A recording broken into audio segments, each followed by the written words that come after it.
नमस्कार, मैं इंजीनियर अमित पंडित। अभी मैं प्रयागराज कुंभ मेले में मौजूद हूँ। हमारे सामने में बाबा हैं, बहुत ही प्रसिद्ध बाबा हैं और काफ़ी संख्या में श्रद्धालु आ रहे हैं और अपना आशीर्वाद ले रहे हैं। और बाबा जो है त्रिशूल, डमरू, रुद्राक्ष है और बाबा आशीर्वाद भी दे रहे हैं। कई वर्षों के बाद 144 वर्षों के बाद सहयोग बना है और मेले का आयोजन हुआ है। त्रिशूल है बाबा जी। सबसे पहले आपका हमारे चैनल में जुड़ने के लिए बहुत बहुत धन्यवाद। जय हर हर महादेव।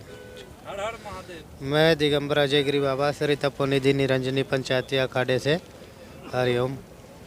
बाबा जी, यहाँ पे जो कुंभ मेले में आप लोग यहाँ पे आए हुए हैं, कहाँ से आए हुए हैं बाबा?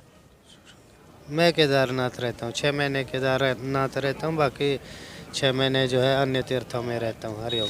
तो बाबा जी रुद्राक्ष पहने हुए हैं, काफ़ी रुद्राक्ष आपके गले में है, क्या है इसका राज? क्यों इतना रुद्राक्ष पहने हैं बाबा? देखो, मैं जैसा कि बताया, मैं दिगंबर अजय गिरी हूँ। दिगंबर शिव का स्वरूप होता है, शिव का ही नाम दिगंबर है। हम शिव के सन्यासी जितने भी हैं शिव जी के गण हैं, शिव जी के समान होते हैं। हाँ, शिव के समान हमारा वेशभूषा होता है। हम शरीर पे जो है भस्म धारण करते हैं।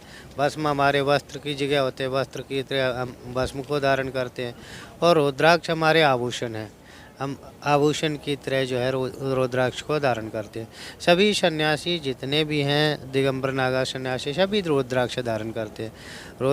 रुद्राक्ष अपने आप में विशेष महत्व रखता है। भगवान शिव के अस्त्रों से उत्पन्न हुआ है, तो भगवान शिव के अंश स्वरूप है। और हम सभी सन्यासी इसमें शिव के स्वरूप को ही देखते हैं। रुद्राक्ष में भगवान शिव के स्वरूप को देखते हैं, तो भी हम धारण करते हैं। और मैंने विशेषतः 11,000 रुद्राक्ष धारण किए। 11,000 रुद्राक्ष अपने आप में विशेष महत्व रखता है। शिव पुराण के अनुसार जो 11,000 विधिवत रुद्राक्ष धारण करे, वो भगवान शिव के रुद्र स्वरूप होते हैं, तो भी हम धारण करते हैं। हर हर महादेव। तो बाबा जी इस कुंभ में काफ़ी संख्या में रुद्राक्ष बिक रहा है, तो जो लोग पहनेंगे रुद्राक्ष जो है, तो क्या उस पर क्या लाभ प्राप्त होगा? जो ऐसे 1 मुखी, 2 मुखी, 3 मुखी, इस पर बताइए। देखो, ये अलग अलग मुखी जो है अलग अलग स्वरूप प्राप्ति के लिए धारण किया जाता है। जूते पैर के बाहर चलो। अच्छा बाबा जी, अभी मेले में आप पहुँचे हैं, उसके बाद कहाँ चले जाइएगा? ये कुंभ तो खत्म हो जाएगा, उसके बाद कहाँ चले जाइएगा? देखो, मैंने बताया जैसे मैं 6 महीने केदारनाथ रहता हूँ, तो 6 महीने केदारनाथ में निवास करूँगा। बाकी 6 महीने अन्य कई तीर्थ हैं ऐसे जो है, उनमें घूमता रहता हूँ। अभी कितने दिनों से यहाँ पे हैं, क्या कुछ कहिएगा इस मेले में? आपका कितने दिन से हैं इस मेले को लेके, आप क्या कहिएगा? ये कुंभ में संतों का दर्शन हो रहा है और आप जैसे महान संत जिसके पास में 11,000 रुद्राक्ष है, और आप जिसे आशीर्वाद दिल से देंगे तो सच्चे दिल से उनकी जो है सारी इच्छाएं पूर्ण हो सकती है। देखो, महाकुंभ को बताएं तो ये महाकुंभ की अच्छी व्यवस्था नहीं रही। हमारे जो है विशेष व्यवस्था नहीं रही। 2 स्नान तो बेकार ही चली गई। पहले स्नान में बहुत ज़्यादा दिक्कतों का सामना करनी पड़ी थी, और दूसरी स्नान को स्थगित ही कर दिया गया। बहुत सारे साधु संत हमारे कर ही नहीं सके दूसरी स्नान, हाँ, अव्यवस्था के कारण। और दोपहर के बाद जो है स्नान करवाए, कुछ संतों ने किए, कुछ ने नहीं किए। अब तीसरी स्नान कल को है, कल देखेंगे क्या होता है। भगदड़ हुआ था सर, मौत हो गया। सरकारी आंकड़ा बता रहा है 30, 35, 40। हाँ, देखो, ये तो हमारे व्यवस्था की कहीं ना कहीं त्रुटि है ना। व्यवस्था अव्यवस्था फैले, यदि पहले वो रोकथाम किए होते, पब्लिक को जो है अलग अलग जगह डिवाइड किए होते, तो फिर ऐसे भगदड़ नहीं मचती। ये रात में जो देखो, अभी शाम से अनाउंसमेंट करने लग जाते हैं, मुहूर्त हो गए, चलो नहाने, सब भागले के लिए। नहीं तो नहाने का समय जो है वो सुबह साधु संतों के स्नान के बाद ही जो है स्नान होना चाहिए। नियम तो ये कहता है, लेकिन ये लग रहे हैं अब अवस्था होती है उससे जो है। चलो, बसंत पंचमी कल है, कल भी काफ़ी संख्या में भीड़ हो। शरीर छोड़ दिया यहाँ पे, उनके लिए परमात्मा से प्रार्थना करते हैं भी परमात्मा उनको सदगति दे। हरिओम। सरकार को क्या कहिएगा, जो बाहर में लोग नीचे पे सो रहे हैं? व्यवस्था 7,000 करोड़ रुपया का बजट है बाबा, वो बजट का पैसा जो है। देखो हैं बहुत सारे रैन बसेरा बना रखे हैं, लेकिन ये तो हमारे शुरू से चली आई है। जो यहाँ के नज़दीकी आते हैं यात्री, ये सभी हमेशा से जब भी आए हैं तो कल्पवास जो होते हैं खुले आसमान के नीचे होते हैं। कोई चादर या लैंटर के नीचे कल्पवास नहीं होता है। तो इसीलिए साधु संत भी क्या करते हैं, टेंट लगा लेते हैं। टेंट जो है होते हैं वो ओपन खुले आसमान के नीचे ही जैसे हैं, उसमें कोई लैंटर नहीं, कोई सलिया नहीं, कोई कुछ नहीं, कंक्रीट नहीं होते। तो जो हमारे कल्पवास होते हैं यहाँ पे कुंभ मेले में, वो खुले आसमान के नीचे ही होते हैं। और बाकायदे ये जो हमारे यहाँ के नज़दीकी यात्री आते हैं उनको सबको पता है, इसलिए वो आके देखो रात में जो है खुले आसमान के नीचे ही रहते हैं। और भजन करके जो है भजन तपस्या में वो भी अपने भजन करते हैं। हाँ, भजन गाने लग जाते हैं और कुछ सत्संग करने लग जाते हैं। रात भर सत्संग करते हैं, सुबह स्नान करते हैं और चले जाते हैं। हरिओम। आप कितने दिन तक यहाँ रहिएगा बाबा?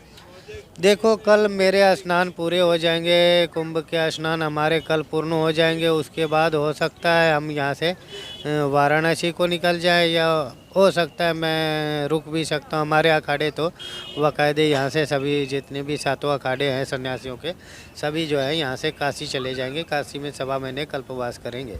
आप बाबा आपके जीवनी पे आते हैं, बहुत सारा सवाल आपने हमारे दर्शकों को जानकारी भी दे रहे हैं। बाबा जी आपका घर कहाँ पड़ता है? आप सन्यासी में क्यों आ गए? क्या कारण रह गया? हाँ, गलत जा रहे हो तुम।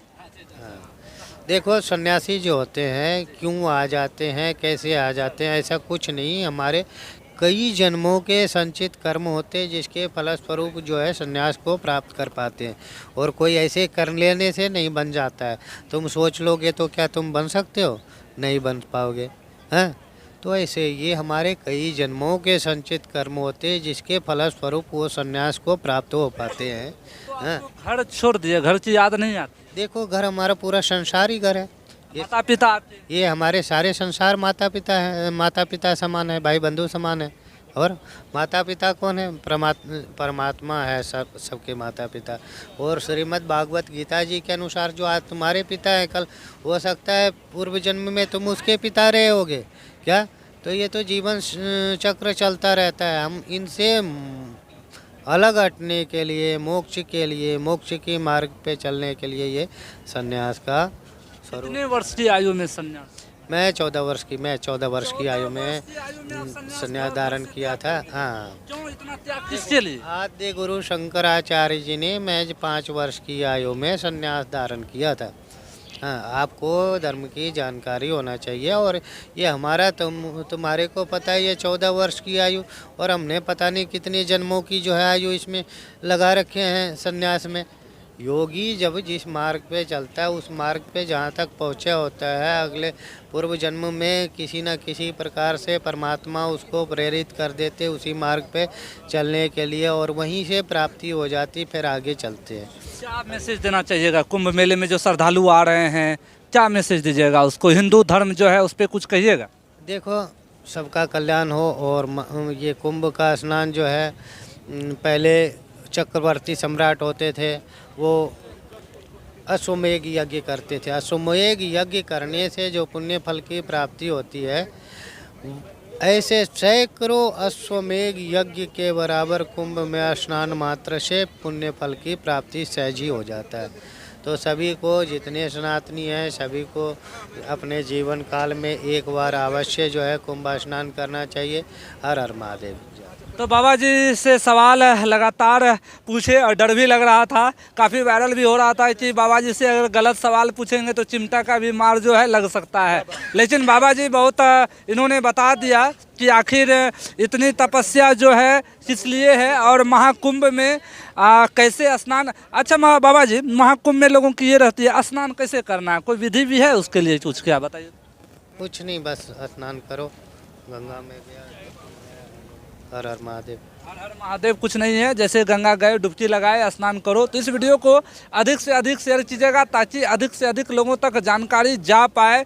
प्रयागराज महाकुंभ में 11,000 रुद्राक्ष के साथ बाबा जी लगातार तपस्या में बैठे हुए हैं और काफ़ी संख्या में श्रद्धालु आ रहे हैं, बाबा से आशीर्वाद प्राप्त कर रहे हैं और बाबा जी आशीर्वाद भी दे रहे हैं। और पूरे देश में पहुंचाइए, हिंदू धर्म सनातन के लिए बाबा जी ये त्याग कर रहे हैं। जय हिंद।